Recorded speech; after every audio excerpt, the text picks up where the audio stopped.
Sebelum memasuki materi yang baru, saya memberikan asesmen diagnostik kognitif kepada anak-anak. Jadi asesmen ini bertujuan untuk mengukur kemampuan prasyarat dari anak-anak sebelum memasuki materi yang baru. Untuk asesmen diagnostik kognitif ini, saya memanfaatkan aplikasi Quizzes yang bisa langsung dikerjakan oleh anak-anak melalui smartphone mereka. Karena kebetulan hari itu mereka membawa smartphone. Dari hasil asesmen tersebut, saya bisa menganalisis kemampuan anak dan nanti bisa saya jadikan sebagai bahan untuk membagi anak-anak ke dalam beberapa kelompok. Sebelum masuk ke kegiatan inti, jadi saya mengajak anak-anak untuk melakukan ice breaking. Tujuannya agar anak-anak semakin termotivasi dan juga semakin bersemangat untuk memulai pembelajaran. Tepuk 5 2 kali.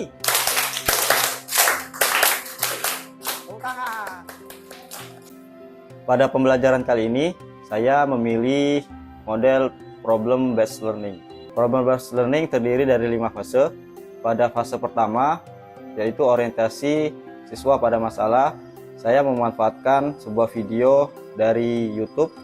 Nah, dari video ini anak-anak akan dihadapkan pada suatu masalah yang nanti harus mereka selesaikan secara kelompok.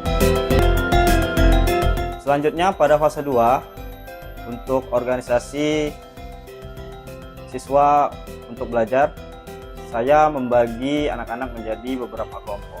Untuk pembagian kelompok berdasarkan hasil asesmen sebelum memasuki materi pembelajaran yang sudah dilakukan sebelumnya.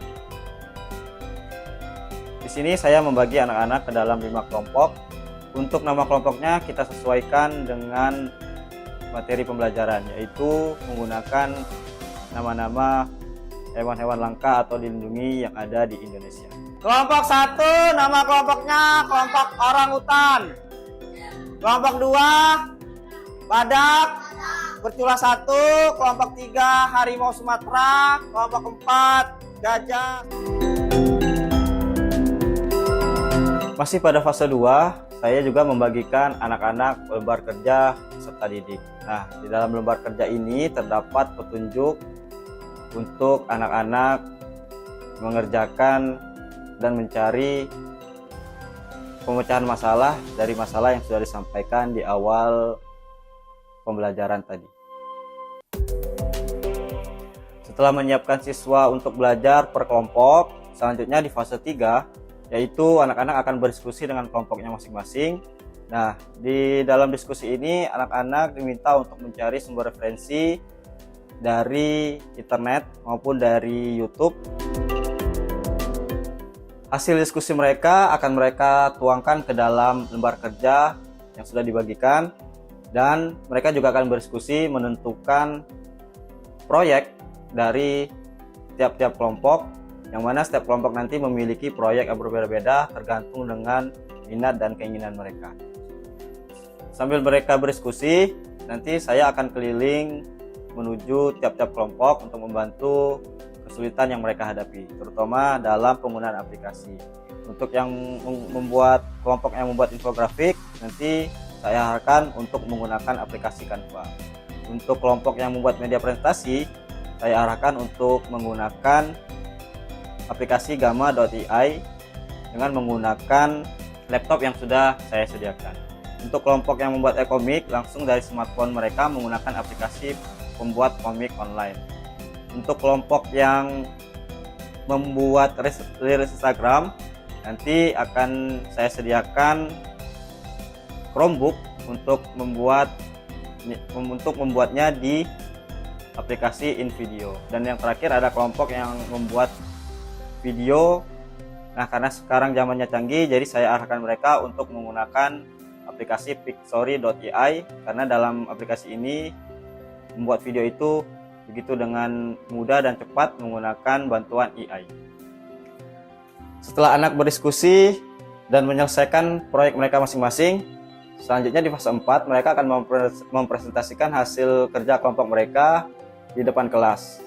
Nah, untuk presentasi ini mereka akan memanfaatkan Infokus untuk menampilkan proyek mereka di depan kelas. Pertanian dan kehidupan manusia. Potensi penemuan obat baru terhambat. Nah, jadi nanti teman-temannya lain yang menyimak akan mengajukan pertanyaan atau memberikan refleksi terhadap hasil presentasi untuk kelompok yang tampil di depan. Bagus dan informasi yang disampaikan sangat jelas. Di fase terakhir dalam program Blast Learning, saya akan memberikan apresiasi kepada setiap kelompok yang sudah mempresentasikan hasilnya di depan kelas. Dan juga jika ada kekurangan, saya akan memberikan penguatan, terutama untuk kelompok-kelompok yang proyeknya masih ada kekurangan. Nah, di akhir kegiatan, saya mengajak anak-anak untuk menyimpulkan hasil pembelajaran hari itu.